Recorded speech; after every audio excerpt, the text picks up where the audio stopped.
Hola, mi gente. It's your girl Natalie here at Nativision with episode 2. Let's get into it. Welcome back if you tuned in for the first episode. If not, if you're new to the channel, it's your girl Natalie, your new photo professor or college mentor, whatever you want. I'll be here for you. Okay, let's get into it. So, today we're going to talk about how to go from amateur to pro. Are you someone that you don't have a clue on how to even begin to be a pro photographer? Have no fear, because guess what? I went to college, so you won't have to. I've gotten a lot of questions on, like, Natalie, how did you even start? How does it even work? How did you begin? How did you get there?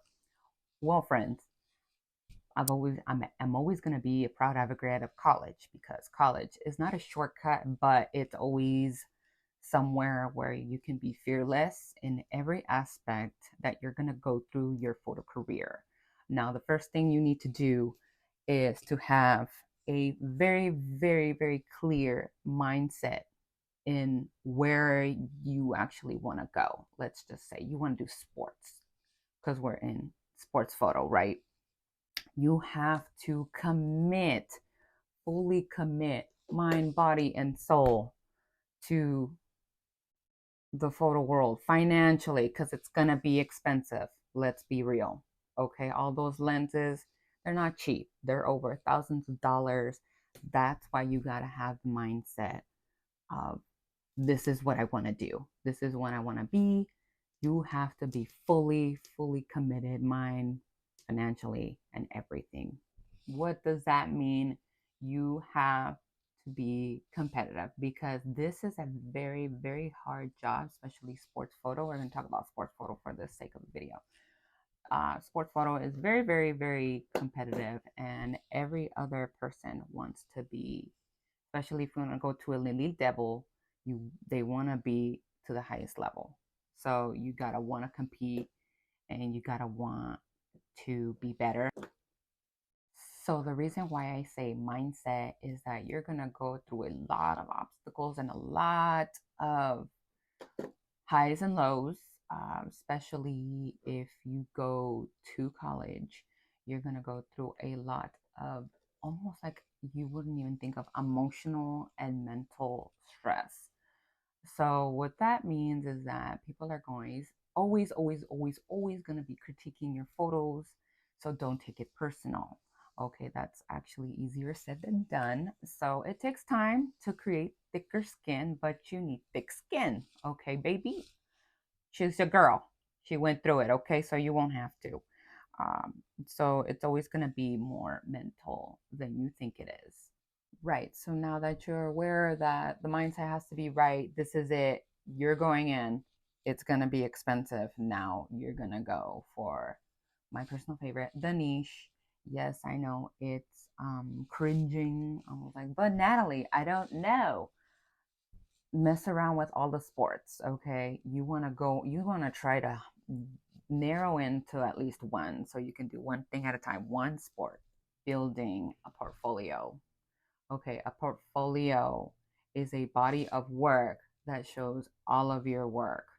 Okay, so we're talking like, make sure that your work looks the same, consistent, something that looks like you. Like, okay, so say in my photo class, we would do critique, and there'd be 16 of us. We put them up in the walls. We print this is, well, yeah, we're actually printing stuff. We used to print um, our photos and put up on the wall. And this is where you know you made it. When your colleagues and your professor knows which picture you took without even saying their names, that's your niche. That's what you look like, and people are gonna hire you off based off of that. So you want to look consistent and the same. Your portfolio. So we go in right in next to the niche. So you want to know, say, whatever, soccer, sure, that you took a whole body work of soccer, especially if you want to be a soccer sports photographer. You want to shoot what you want to work for. This is why I always advocate college, because you're not going to get that in the real world. You're actually going to fuck up a lot. But that's okay though, because you're going to have to try harder if you don't go to college. That's okay though. To each their own, okay? But stay in school, kids. But yeah, school's definitely gonna make you fearless versus someone that's not, because you're gonna trial and error like this sport, or you're gonna try and error studio. Maybe it's not for me. Cool. You get all the critiques you need, and you're like, I don't think it's for me. And then you try a sport. You're like, I don't think basketball's for me. I know it's not for me. Like that's my thing. I don't think I ever want to deal with a basketball because you can get hit right in the face. But if that's your jam, sure. That's why we hone into our niche. What sport do we really want? You don't want to go broad, because then it's like a recruiter is looking at your portfolio and it's like, well, I don't know. That's cool that you can shoot sports like a lot, but I don't know, like it's too much, too much. So less is more. Also with that, with your portfolio, less is more. And you wanna go in with your portfolio with your best photos, not your second best photos, your best photos, okay? So now I want to go into your website. Once you get your portfolio, you want to make a website. Your portfolio is not your website, okay? Your portfolio is a body of work. A website is full of categories. So you're going to organize your portfolio into your website, right? So in there, you're going to have studio. So in my case, I had studio, everything sports. So studio and all of the athletes I would put. Then I have another category, stop action or whatever, the actual sport, right? All of those, actual in game. Next category, about you. Like people want to know that. Like, okay, the little details about you. People want to know that. The recruiters looking at your website, that's a crucial part too. We want to know a little bit about you. Don't make it more than 6 sentences. So, what does a good sports photo entail? A clean background. As much as your subject is the focal point, your background is so important, it is so much more important than you think it is, because without a clean background, it's so distracting. As much as your subject of the athlete is actually the prime subject, so is your background, because it complements itself, like positive and negative. Like you need compliments, everything, anything of necessary in your photo is going to be distracting. Any unnecessary polls going random, or random person, or random advertisements, etc. I can go on and on about how it doesn't complement your photo. It doesn't work to your favor. So watch out for that. And there's always these questions as well, like, oh, Natalie, like, I don't know the proper settings for my stop action photos, the sports photos. I was like, okay, have no fear. Again, so sports photos settings are different from any other setting. So you want to go with my rule of thumb. The shutter is going to be very high, more higher than you think. I like to start off with a 1/1000th of a second, that you can't even blink that fast. That's how fast you're going. So you're gonna use, from beyond that, a shutter speed very high. Next, you want to go your ISO as low as you can get away with, and it's okay if a sports photo has a lot of noise. And if you don't know what noise is the grain on your photo. When it's like grainy, that means it has a lot of little dots. That's okay, it's normal. That's a sports photo. Hear me out, you rather have grain than blur, because blur, you can't fix it. Grain, you can get away with a little grain in a sports photo, and that's okay. Your aperture, we joke about this in the sports world, go wide, open wide, wide, wide, wide.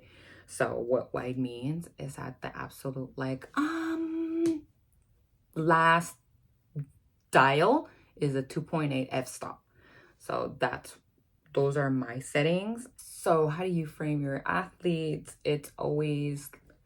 I always say create a story in your, say, a game, soccer, sure.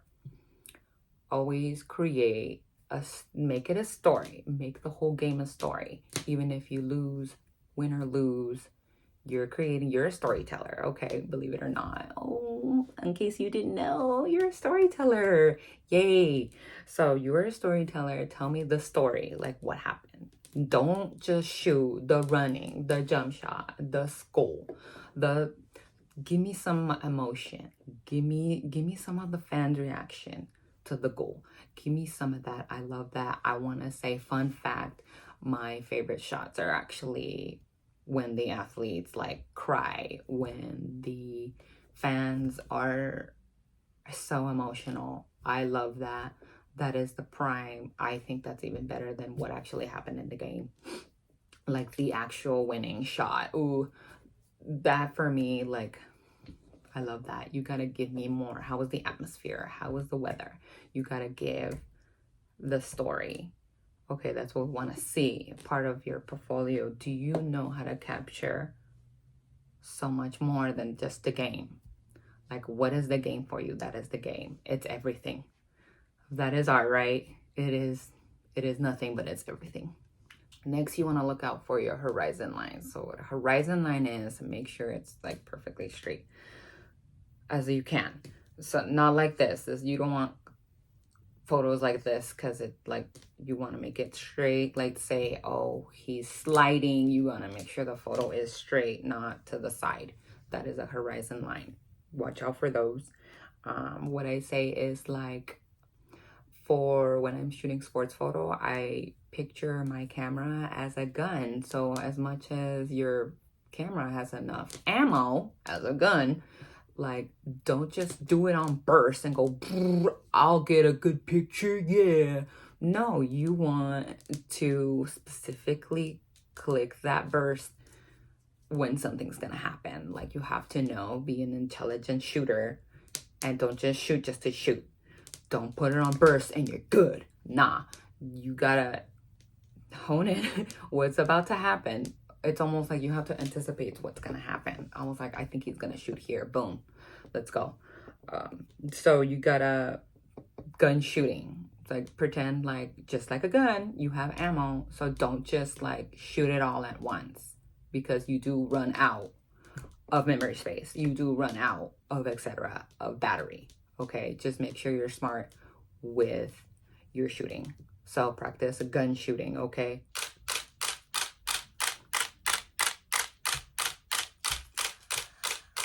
Next thing that recruiters are going to look for is to watch out with cutting out their limbs. You want to make sure you get the full fingers. Don't cut off their fingers. Don't cut off like half their head. Don't cut off half their feet. You got to make sure I want to see the whole thing. Like, I give it, always stand a little bit back. Give it your photo room to breathe. Like, let me see a proper crop. Next, you always want to make sure you have a ball somewhere properly structurally placed to complement your photo. Like, if you have soccer, he's about to kick the ball. He kicked the ball. Make sure it's positioned where you can see the ball. Don't just shoot a player and he's about to shoot, but you don't see nothing. Okay, create a story. Okay, now you have the mindset. You know how to shoot a sports photo. Now you've gone your portfolio and got a niche, and you kind of know what you want to look like. Do you want to look for college students, high school students? Have you shot those before? What is your experience? Now it is time for the most important step of all. It is all about business. Without business, you are nothing. you are not pro. Whenever you get paid, you are officially pro. It's like, what is a professional? A professional is the ones that get paid. Once you start getting paid, you are professional. Congratulations. So what I mean with professional, okay, yes, that does not mean you have to wait till you graduate. And this is crucial. So grow your business now. The time is now. Even if you're a college student, you're in or whatever, you still think you're amateur, whatever, start selling your photos. Where? Because now we know how to make a website.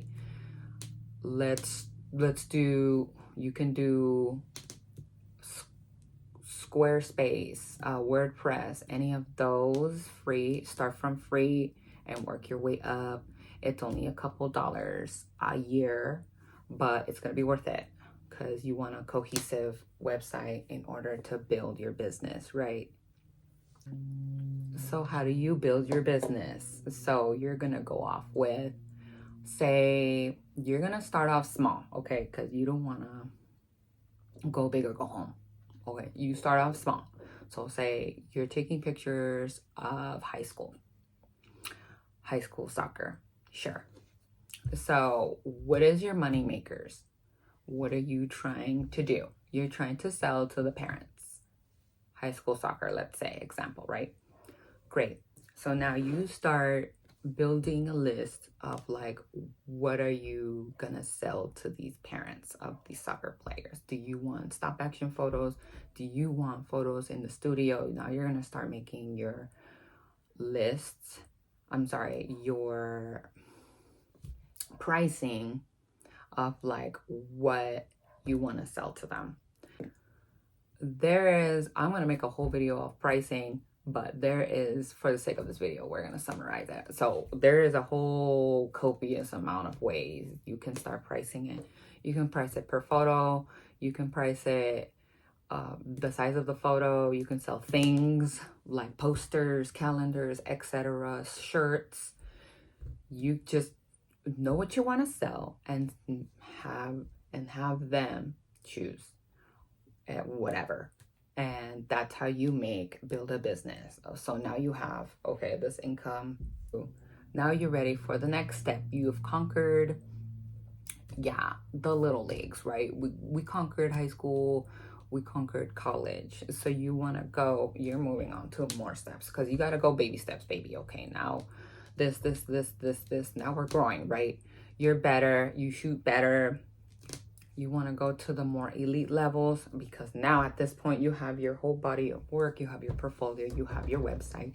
Now you just graduated and you may apply to all of these elite professional teams.